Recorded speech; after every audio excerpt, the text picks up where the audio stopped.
Nothing is set in stone, Part 2. Prom was a dance that celebrated our last day as students. Celestia had taken me into her chambers, where she instantly began to fuss over my suit and hair.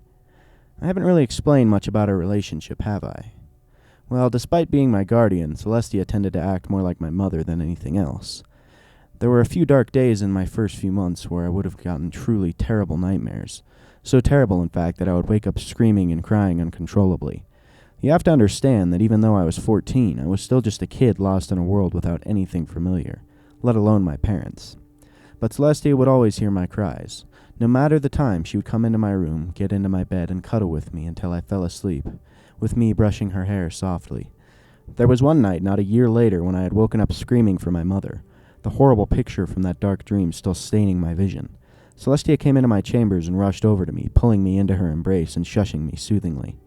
I was nearly 15 and had been crying out for my mother, except I hadn't.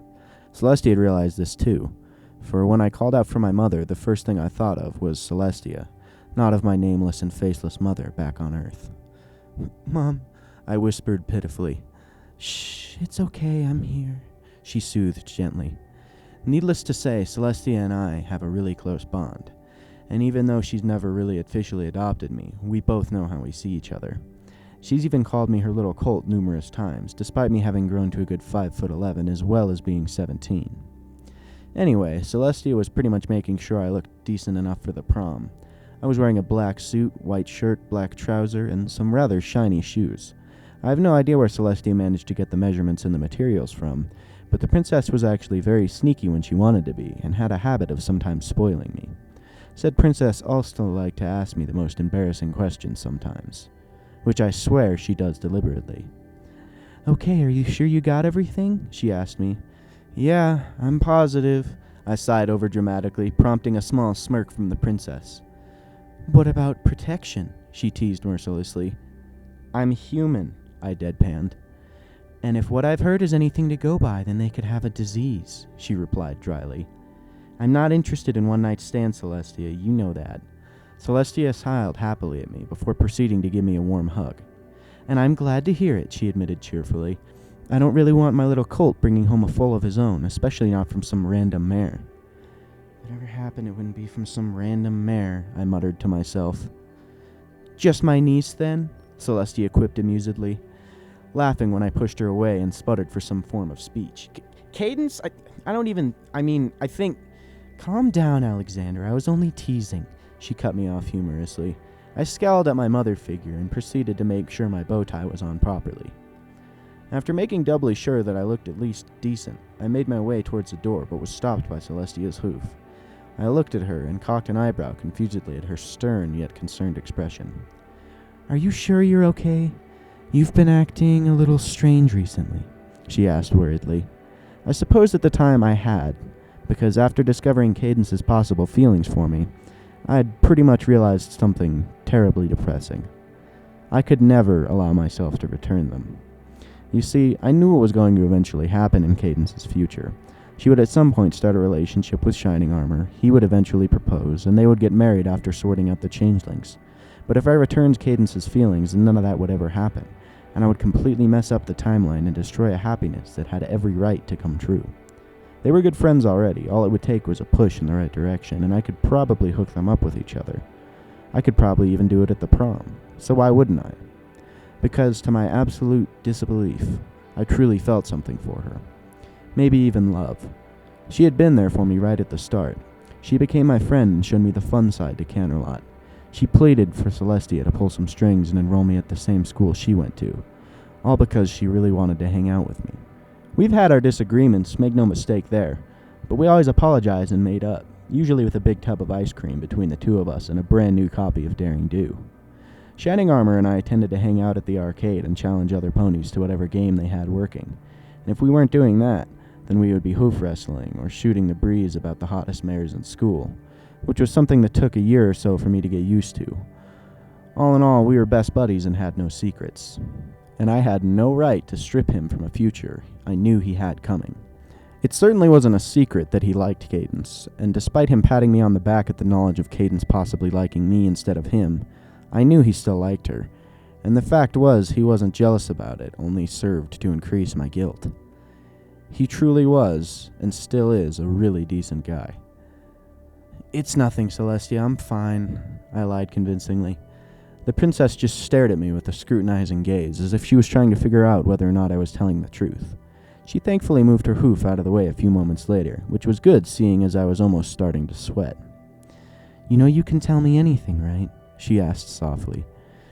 "I know, Celestia, but I'm honestly okay," I replied, grinning somewhat as she narrowed her eyes knowingly. She thankfully didn't pursue the topic any further, however, choosing instead to kiss my cheek and hope that I had a good time. The prom was being held in my school, obviously. Said school was about a 5-minute walk from the palace, but with Celestia being the doting princess she was, I ended up being taken there by carriage. I arrived at the school not a minute later, and after thanking the guards for taking me, I quickly made my way inside. The prom was taking place in the assembly hall, which was filled with my fellow students. All of them were wearing some form of clothing, ranging from a simple bow tie to a full-blown suit, that to this day I have no idea how they got on. I spotted Shining drinking some punch a short distance away and waved him over. The unicorn made his way over and grinned at me cheerfully as he eyed my clothing. "Nice suit," he complimented simply. "Thanks, you don't look too bad yourself," I replied bemusedly. His attire consisted of a bow tie, the pony version of a black suit. It was simple enough for him to gain some looks from random mares. "I didn't expect so many ponies to actually come," he admitted, looking around at the massive amount of ponies flooding the room. "Me either," I agreed, looking around to myself. "Hey, do you know where Cadence is? I haven't seen her since yesterday morning." "No, I haven't seen her for a while either. Maybe she's nervous and didn't show up or something." I cocked an eyebrow at Shining's reply, causing him to grin sheepishly and drink more from his cup. Cadence? Nervous? If I'd ever learned anything about that mare, it's that she had nerves of steel. She stood up to all the bullies and snooty nobles who looked down at her. A princess for hanging around with what I learned later they called Celestia's pet. Namely, me. "Hey, you get a date?" Shining asked randomly, interrupting my thoughts. No, I didn't know who to ask," I replied unconvincingly, prompting Shining to raise an eyebrow. "Are you serious?" he asked incredulously. "Even a blind stallion could see how much Cadence wanted you to ask her." I grimaced guiltily at this because I knew he was right. Before Cadence had disappeared the previous morning, she had joined me for breakfast and had spent about 20 minutes subtly hitting about her not having a date for prom. "So, I haven't got a date. What about you?" she asked innocently. No, I haven't," I replied sheepishly. "Oh, well, that's unfortunate," she continued, tracing her hoof over the table in small circles and looking over at me with doe-like eyes. "Yup," I agreed, using whatever meager acting skill I possessed to appear oblivious. This had continued for about another 10 minutes until Cadence had sighed sadly and left the table with a half-assed, "See you later." She'll understand one day. This was something that I had to remind myself often, because I feared so greatly that I would just give in and tell her how I feel. It's so strange seeing as how she is the literal princess of love. But with my magic nullifying abilities, I suppose she never managed to sense how much I truly cared for her. "What about you?" I asked quickly, simultaneously moving the heat off me. Shining blinked but rapidly gained a small smirk as he looked past me and I nodded. I turned to see a white-colored Pegasus with a blonde mane trotting over to us happily. She was wearing a rather pretty pink dress that covered up her cutie mark, so unfortunately I was unable to specify her special talent. The mare reached Shining armor and to my utmost surprise kissed him briefly before pulling him onto the dance floor. Shining gave me an apologetic smile at his abandonment of me, but I was quickly sidetracked by the mare, nibbling on his neck playfully. I distinctly remember thinking 3 words. 3 simple but powerful words. What the fuck? It didn't add up. Shining was supposed to eventually marry Cadence, not whoever this random mare was. Had I already messed up the timeline by simply being there? Or was this just another mare of his conquest? I was drawn out from my thoughts by the sound of numerous ponies gasping and whispering to each other suddenly. I noticed that they were all looking at the entrance, so I followed suit and looked in the same direction. I distinctly remember my mouth opening slightly, despite my meager efforts. I was unable to rectify that problem. For you see, all the whispering and gasps were the result of one mare, and who else could it have been but her? She She was wearing a rather saucy black dress that parted slightly behind her hind legs, revealing her cutie mark and brief snippets of her flank to any lucky stallions that happened to catch a glimpse. Her mane had been set free, and from what I believed to be her eternal ponytail. Said ponytail was gone, having been removed and thus allowing her mane to hang loose over her left eye. Her right eye wasn't even looking at any of the gossiping ponies, all of which were in shock from the fact that the nerdy teenage alicorn was actually rather hot. But like I said, she wasn't even paying them a second glance. No, Cadence was walking with a purpose right towards me. Her gaze focused solely on me, while her muzzle had a small yet confident smirk. Princess Mi Amore Cadenza looked drop-dead gorgeous, and by God did she know it. She swayed her way over not a few inches in front of me, running her gaze over my attire. I wasn't particularly the strongest guy out there, but with all the fights and running around Shining and I got into, I was fairly fit. Not that it stopped me from becoming fairly anxious about my appearance for a few seconds. But whatever, we all have our moments. "Hey," she said simply, her gaze now focused on my face. My mouth was partially open, something that Cadence was smirking at ever so slightly. Hey, was all I could reply with. See, ever since I met Cadence, she always had her mane tied up in a ponytail, and she certainly never put on some form of eyeshadow. "You look pretty handsome," she admitted, grinning up at me cheekily. "You don't look too bad yourself," I quipped humorously, having finally regained control of my voice, jaw, and pretty much every other part of my body. Cadence cocked an eyebrow at my reply, but kept her bemused grin and pulled a cup of punch over to herself magically, sipping on it absent-mindedly. "Shining's having a good time with scripture, isn't he?" she said conversationally. I looked over at my friend and the mare he was dancing with. Said mare was smiling at him with the utmost happiness, while she began to muzzle her neck affectionately. 10 bits says he bucks her later," I replied amusedly. 15, she disagreed, a familiar competitive smirk grazing her muzzle. "Done." I may have forgot to mention this, but Shining Armor wasn't exactly the lovable gentle colt he was portrayed as in the show. He was actually a well-known bad colt, and that loved to have one-night stands. I always imagined that it was Cadence's love for him that pulled him off of his emotionless bucking of mares, but from the looks of it, he'd already screwed that up. So was there really any harm in doing a bit more damage to this timeline? "Hey, Cadence," I said randomly, catching her attention as she looked back at me. She replied questioningly. I took a deep breath and walked closer to her, took her cup out of her magical grasp, put it down, and looked right at her with the utmost seriousness. She actually looked a bit nervous. "Want to dance?" I asked cheekily, breaking the nervous tension in the air. The young alicorn's expression broke into an extremely wide and joyful smile, something that I couldn't help but return in kind. "I'd love to," she replied. I grinned and took her right by her hoof, leading her onto the dance floor, where as if on cue a really slow and romantic song had started to play. All around me every couple were holding on to each other, either by their necks or their hooves. Either way, it was really lovely to look at. However, even though she had grown by quite a bit, Cadence still only just came up to my chest. If you had her horn, then to my bottom lip. So to my dismay, part of me was stumped on how to dance with her properly. But the alicorn was always far more clever than myself. She merely smiled up at me and carefully stood up on her hind legs, placing her front hooves around my shoulders to both balance herself and allow us a position familiar to the other ponies dancing.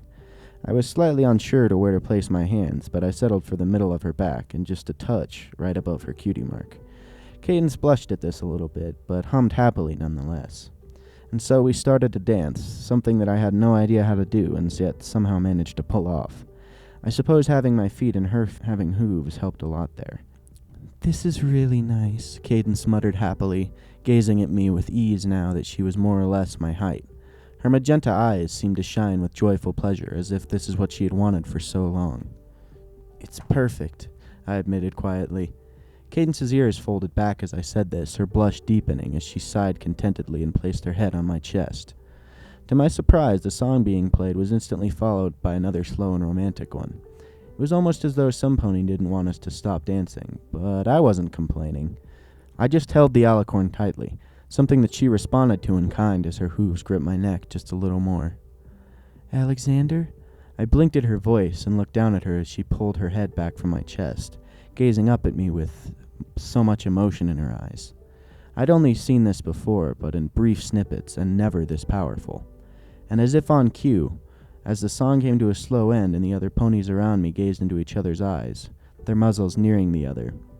Cadence moved her own small muzzle forward, closing the gap between my lips and her own, only for me to turn away, causing her lips to brush against my cheek instead. Cadence seemed almost comically surprised by this for a moment, until her expression became hurt and saddened. Why? Such a simple question, yet it tore at my courage to answer it. Because we were never meant to be. She blinked at this in mild shock. Perhaps it was the bitterness in my tone, or how tightly my eyes were closed in their refusal to shed any tears. But the young alicorn picked up on what I had said and knew that it wasn't simple denial. She knew I had a reason for it, and I damn near cursed her for being so clever. Who told you that? She asked questioningly. My eyes were still closed, and I couldn't see her expression, but I could almost feel her eyes searching for my face for answers. No one did, I confessed bleakly. It wasn't a lie either. No pony had told me that I wasn't destined to be the target of Cadence's loves, but I had seen how happy she and Shining looked in the future, and although I had toyed with the idea of ruining this for them, I simply just wasn't that selfish. Perhaps I never had been, or perhaps Celestia's benevolent influence had affected my personality. I still don't know. Alex, look at me. Her tone was pleading, begging almost, and I couldn't help but comply. I opened my eyes to see her own mere inches away, shining with such raw passion that I was rendered silent. Please, she whispered quietly, her lips mere centimeters from my own, her warm breath caressing them ever so gently. Every pony else around us was oblivious to us, yet another slow song influencing the ponies into a blissful dance. I put my right hand onto her cheek, softly brushing my thumb against her silky fur. Her eyes twitched from their passionate gaze, becoming tender and loving at my touch. Cadence, I've never wanted you as badly as I do right now, I whispered, my voice sounding tortured and strained as I confessed the feelings that I could never act on. But no matter what I've seen, and no matter what I've done and influenced to the future, I can't ever have you, no matter how much it hurts me inside. I had no idea that this confession of hurt and self-inflicted loneliness was coming from. It was as though every emotion I had and secret that came with it were bursting from within me simultaneously. Cadence's eyes were blurry with unshed tears, her confusion and longing unbelievably apparent as I confessed how I felt. The future? Alex, what are you talking about? I don't understand. Oh, how I wanted to just kiss her, to take away the hurt in her voice and consume it with my feelings. No. My love for her, because that's what I felt, and felt in abundance. I'm so sorry. It was all I could say, my hands leaving her face and body despite her pitiful attempts to hold on to me. No, please wait. No, I don't understand, she whimpered tearfully, said tears coming from her gorgeous eyes and staining her fur with liquid eyeshadow. I couldn't look at her anymore. If I did, then I feared that I would give in and allow her to hold me once more, to place her lips on mine as I returned her passion with my own. And despite numerous ponies having finally become aware of Princess Cadence's despair, I still ran as fast as I could out of there. And I didn't stop either. I continued running the short distance back to the palace, my home. I ran through the double doors and in the maze of corridors, not even paying the slightest bit of attention, as I practically flew past Celestia down the final path to my door. Alex, what's wrong? I heard her ask, the familiar sound of her hooves clopping on the marble floor signaling just how close she was. I looked at her. She stopped a short distance away, her expression deeply concerned as she looked at my distressed appearance. I hadn't even noticed the tears until then. Sweetie, you're crying. What's the matter? She continued, concern laced within her voice. What was the matter? I had just sacrificed my love for Cadence in order to keep the timeline right, and despite the damage that I was sure I had already done, I was still certain that Shining and Cadence would happen, as long as I stayed away and stopped interfering. So, how do I answer Celestia's question? Nothing's the matter, just my own happiness. Without waiting for her to reply, I entered my room and shut the door behind me. Then I walked into the center of the room, and for a few moments I merely swayed on the spot, looking down at the floor without really seeing anything. And then I took off my suit and bow tie, chucking them over into a chair near my bed. My shoes came off next, followed by my socks and an unbuttoning of my shirt. After all that was said and done, I more or less collapsed onto my bed and merely lay back against my pillow, staring at the ceiling as I had the floor. I refused to think about Cadence, yet My mind betrayed me with flashes of her hurt face as I left her alone at the dance. Said flashes kept up for what felt like hours, at the least. My brooding was interrupted by a series of knocks on the door, followed up by the sweetest of voices. "Alex, can I come in?" Alrighty, guys, that was Nothing Is Set in Stone Part 2 by Zamariak. We got 2 more parts to go. I want to thank you guys so much for being here with me. Sorry about the duration between uploads. I really wanted to get this up on Valentine's Day, but, life happens.